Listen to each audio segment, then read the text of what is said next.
विद्यार्थियों, आज हम निर्मला उपन्यास के आधार पर मुंशी तोताराम का चरित्र चित्रण करेंगे। तो इस प्रकार से है, निर्मला उपन्यास जो है ये मुंशी प्रेमचंद द्वारा लिखा गया है, 12वीं कक्षा के पाठ्यक्रम में है, जिसमें मुंशी तोताराम जो हैं वो निर्मला उपन्यास के नायक हैं, जिसमें निर्मला जो है नायिका है। तो मुंशी प्रेमचंद जी के चरित्र चित्रण के बारे में पढ़ेंगे। मुंशी तोताराम प्रेमचंद द्वारा रचित उपन्यास निर्मला का मुख्य पुरुष पात्र है। उपन्यास की नायिका निर्मला का पति होने के कारण इसे उपन्यास का नायक भी माना जाता है। नायक आप समझते हैं ना बच्चों, जैसे हीरो हीरोइन मूवीज में होते हैं ना, वैसे ही उपन्यास की जो नायिका तो निर्मला है, लेकिन उसके पति होने के कारण उसे उपन्यास का नायक भी माना जाता है। इस उपन्यास में मुंशी तोताराम को एक ऐसे व्यक्ति के रूप में प्रस्तुत किया गया है जो 3 पुत्रों का पिता है। उसका बड़ा पुत्र लगभग 16 वर्ष का है। अपनी पहली पत्नी के देहांत के पश्चात प्रौढ़ होने पर भी वह किशोर अवस्था की निर्मला से विवाह कर लेता है। मुंशी तोताराम के चरित्र की प्रमुख विशेषताएं अग्रलिखित हैं।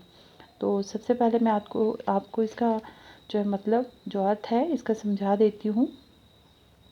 उपन्यास की नायिका निर्मला का पति होने के कारण से उपन्यास का नायक माना जाता है, और जो मुंशी तोताराम हैं वो एक ऐसे व्यक्ति के रूप में उन्हें प्रस्तुत किया है जिसके पहले से ही 3 पुत्र हैं।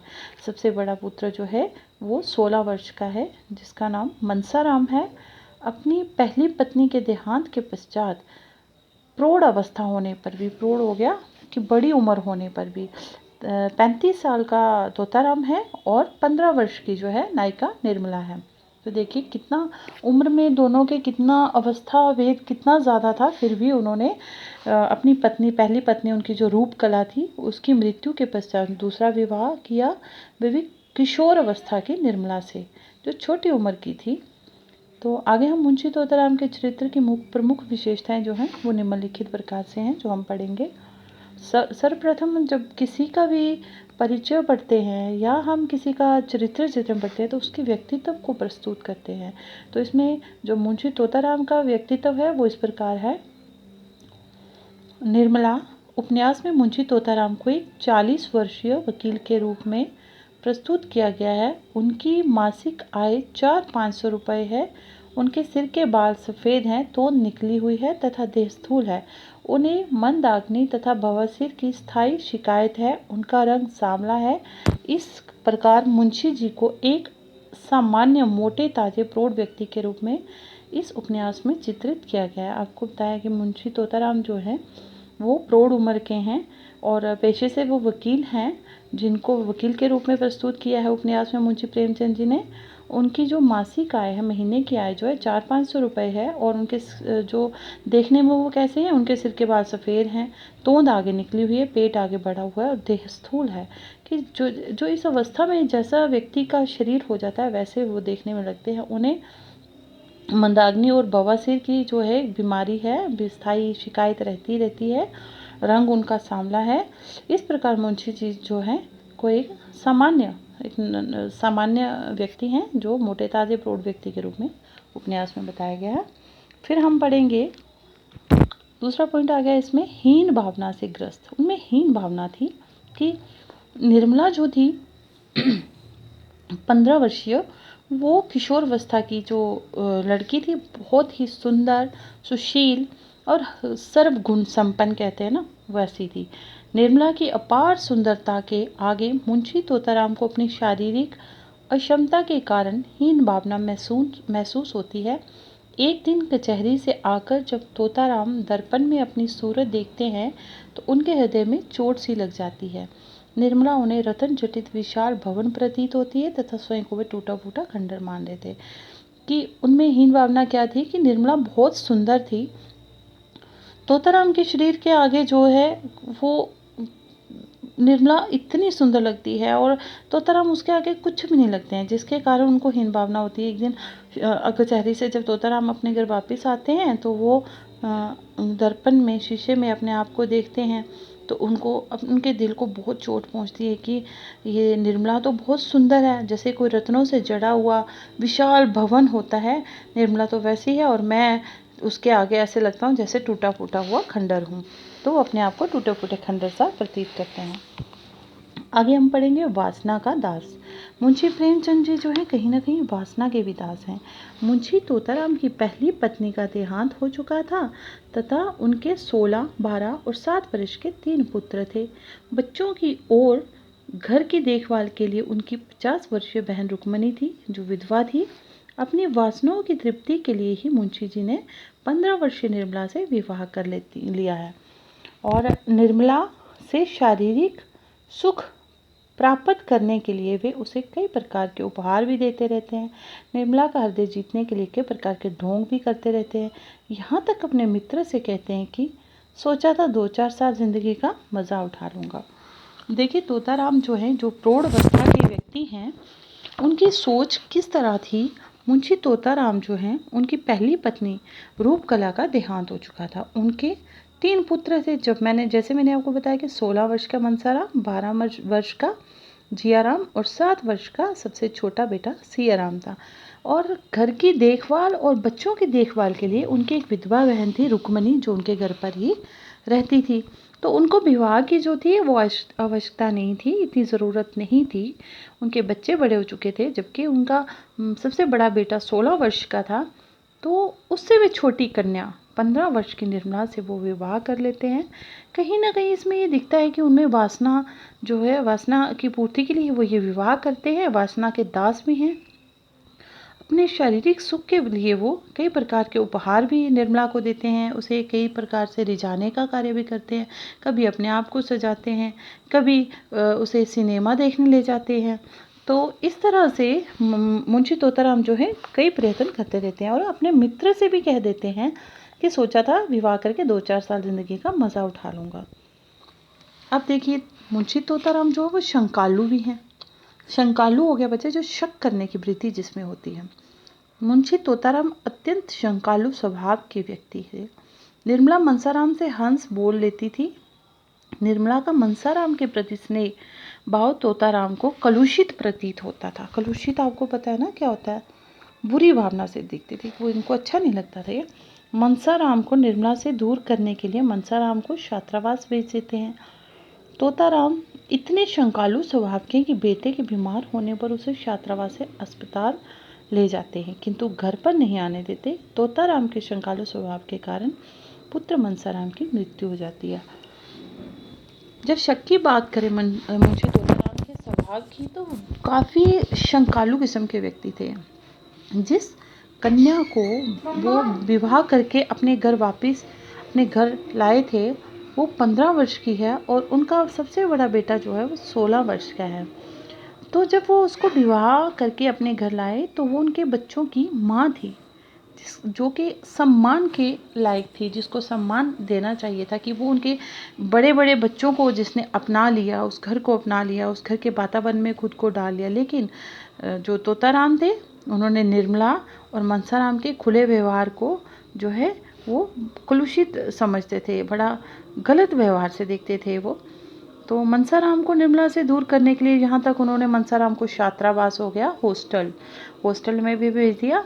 लेकिन तोताराम जो इतने शंकालु स्वभाव के, वहाँ जाकर जब मनसाराम बीमार हो जाता है तो उसे घर में लाने के बजाय वो तोताराम जो उसको अस्पताल ले जाते हैं और अस्पताल जाकर वो अपने पुत्र को खो देते हैं। वहाँ जाके मनसाराम को जो थाइसिस बीमारी हो जाती है, जिसके कारण उसकी मृत्यु हो जाती है। तो असफल पिता हैं, इस कारण से देखा जाए तो वो एक असफल पिता हैं। मुंशी तोताराम को अपनी संतान से प्रेम तो है, किंतु अपनी वासना पूर्ति के लिए प्रौढ़वस्था में 3 पुत्रों के होते हुए 15 वर्षीय निर्मला से विवाह कर लेते हैं। बीमार पुत्र मनसाराम को घर पर लाने के बजाय अस्पताल में ले जाते हैं, जिस कारण से वे अपने होनहार पुत्र को खो देते हैं। जियाराम का बुरी संगत में फंसना तथा सियाराम का घर छोड़कर चले जाना इसी बात को सिद्ध करता है कि तोताराम जो है एक असफल पिता है। बच्चों, तोताराम के असफल पिता होने की बात करें तो उनके 3 पुत्र थे। तीनों पुत्रों को वो बहुत प्यार करते थे, बहुत अच्छे से रहते थे। उनकी देखभाल के लिए घर में विधवा बहन रुक्मणी भी थी, फिर भी उन्होंने अपनी अपनी वासना की पूर्ति के लिए एक 15 वर्षीय निर्मला से जो कन्या है उससे विवाह कर लेते हैं। और जब वो उनके घर में वातावरण को अपना लेती है, जैसा भी वातावरण है, बड़े बड़े पुत्र होने के कारण उनको भी पुत्र की जो है दृष्टि से ही देखती है। तो तोताराम जो है वो मनसाराम और जो निर्मला है वो माँ और बेटे के जो पवित्र रिश्ता है उसको शंकालु दृष्टि से देखते हैं, शक की निगाह से देखते हैं, जिसके कारण मनसाराम को वो अस्पताल ये हॉस्टल में, जिसको हम छात्रावास बोलते हैं, छात्रावास में भेज देते हैं। वहाँ जाके वो बीमार हो जाता है और वहाँ जाके उसकी मृत्यु, वहाँ से वो उसे अस्पताल ले जाते हैं और वहाँ जाके उसकी मृत्यु हो जाती है। जबकि मनसाराम बहुत ही पढ़ने में भी अच्छा था, होनहार था, खेल कूद में अच्छा था। ऐसे बेटे को जब एक पिता खो दें तो फिर वो पिता असफल पिता ही होंगे ना। फिर जब जियाराम है वो घर में गहनों की चोरी करता है, बुरी संगत में फंस जाता है और पकड़े जाने के डर के कारण वो आत्महत्या कर लेता है। और सियाराम जो है वो घर की परिस्थितियों से तंग आ जाता है, स्कूल नहीं जा पाता है, सामान लेने निर्मला उसको बार बार जब बाज़ार भेजती है, तो यहाँ कहीं ना कहीं जो है इन सब के पीछे जो असफल पिता तोताराम है उसका हाथ भी है। तो घर की दशा जो है कहीं ना कहीं तोताराम के कारण जो है उसके असफल पिता होना का ही जो है कि जिसके कारण घर की दशा खराब हो जाती है। तो इस तरह से बताया जाता है तोताराम एक असफल पिता भी है। तो इसके आगे जो है देखेंगे हम। फिर असफल पति भी है। मुंशी तोताराम दंपति विज्ञान में कुशल होते हुए भी निर्मला के लिए असफल पति ही सिद्ध होते हैं। निर्मला को ना तो उनसे शारीरिक सुख मिलता है, ना ही आर्थिक दृष्टि से संपन्न बना पाते हैं। कि पहली पत्नी की मृत्यु के पश्चात उनको विवाह करने की इतनी ज़रूरत नहीं थी, फिर भी वो निर्मला के साथ विवाह कर लेते हैं। विवाह करने के पश्चात उसके जो एक पत्नी के प्रति जो दायित्व होता है पति का, वो उसको पूरा नहीं कर पाते हैं। वो उसे ना तो शारीरिक सुख दे पाते हैं, ना आर्थिक दृष्टि से उसे संपन्न बना पाते हैं, जिसके कारण निर्मला का जीवन जो है काफ़ी गरीबी में बीतता है। तो इस कारण वो असफल पति हैं। असफल व्यवसायी भी हैं। जैसे कि बच्चों आपको मैंने बताया तोताराम जो है वो पेशे से वकील हैं। तो तोताराम की प्रौढ़ अवस्था में 15 वर्षीय निर्मला से विवाह करने के पश्चात वे अपनी आय व्यय में संतुलन नहीं रख पाते। परिणाम स्वरूप उनकी आर्थिक दशा शोचनीय हो चली जाती है। 2 पुत्रों की मृत्यु के पश्चात उनकी वकालत चलनी ही बंद हो जाती है, यहाँ तक उन्हें अपना मकान तक बेचना पड़ता है। तो असफल व्यवसायी होने के नाते देखिए कि वो एक पेशे से वकील हैं। जब मनसाराम की मृत्यु हो जाती है तो वो उनकी ही कारण कहीं ना कहीं जो मनसाराम की मृत्यु होती है, उनकी जो गलत सोच होती है उसके कारण, तो वो उनकी जो वकालत जो है धीरे धीरे छूट जाती है। फिर जो जियाराम है उसका आत्महत्या करना, 2 पुत्रों की मृत्यु के पश्चात तो उनका काम बिल्कुल, वकालत जो है चलना बिल्कुल बंद हो जाती है। यहाँ तक कि उन्हें अपना मकान बेचना पड़ता है और वो एक किराए के मकान में आ जाते हैं। तो इस तरह से वो बताया जाता है कि तोताराम जो है असफल व्यवसायी भी हैं। संतान प्रेम का देखें तो कहीं ना कहीं उनके अंदर संतान प्रेम भी दिखाई देता है। मुंशी तोताराम के मन में अपने संतान के प्रति स्नेह भाव भी है। मनसाराम के छात्रावास में बीमार होने पर वे शीघ्र अस्पताल ले जाते हैं। जियाराम की चोरी करने के बाद आत्महत्या करने पर उन्हें बहुत दुख पहुंचता है और सियाराम के घर छोड़कर जाने पर उसे ढूंढने के लिए चले जाते हैं और निर्मला की पुत्री आशा के लिए मिठाई भी मंगवाते हैं। इन सबसे मुंशी जी का संतान के प्रति प्रेम भी व्यक्त होता है। तो संतान प्रेम की बात करें बच्चों तो मुंशी तोताराम जो है उनकी जो अपने संतान के प्रति प्रेम की छोटी छोटी झलकियाँ जो हमें पूरे उपन्यास में जो मुंशी प्रेमचंद जी हैं उन्होंने हमें दिखाने का प्रयत्न भी किया है। मुंशी तोताराम जो हैं वो अपनी संतान के प्रति कहीं ना कहीं स्नेह भाव भी रखते हैं। जब मनसाराम जो है छात्रावास में जाता है, छात्रावास से जब वो बीमार हो जाता है तो उसे अस्पताल ले जाते हैं, शीघ्र ही जाते हैं अस्पताल। वो नहीं चाहते कि उनका बेटा, होनहार बेटा जो उनके हाथ से चला जाए, लेकिन मन में उनके जो संदेह है, जो शक है, वो बीमारी है जो वो उनके दिल में घर कर जाती है, जिसके कारण वो अपने होनहार बेटे को खो देते हैं। तो लेकिन कहीं ना कहीं उसके मरने के बाद वो टूट जाते हैं। तो जियाराम की चोरी करने के पश्चात आत्महत्या करने पर भी वह अंदर से बहुत दुखी हो जाते हैं। फिर घर की स्थिति ऐसी है कि सियाराम को बार बार बाज़ार जाना पड़ता है, जिसके कारण वो एक साधु के साथ जो है घर छोड़कर चला जाता है। फिर उसे ढूंढने के लिए चले जाते हैं। फिर कहीं ना कहीं बीच में वो आशा के लिए मिठाई मंगवाते हैं। इन सब से ये दिखता है कि मुंशी जी का संतान के प्रति प्रेम भी व्यक्त होता है। इस तरह बच्चों हमने आज मुंशी तोताराम जी का चरित्र चित्रण पढ़ा। तो जो पॉइंट्स में आपको ये चरित्र चित्रण देने का कुछ मेरा जो मकसद है वो ये है कि अगर हम इसको पॉइंट्स में याद करें तो अच्छे से याद भी होगा, समझ भी होगा, और एक जो है जो पात्र है उसके चरित्र को अच्छे से दर्शाने में प्रयास भी हम कर सकते हैं।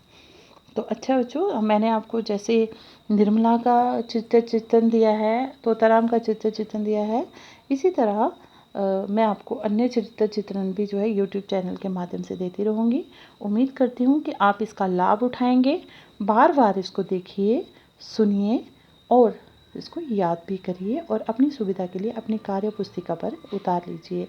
तो धन्यवाद। आपका दिन मंगलमय हो।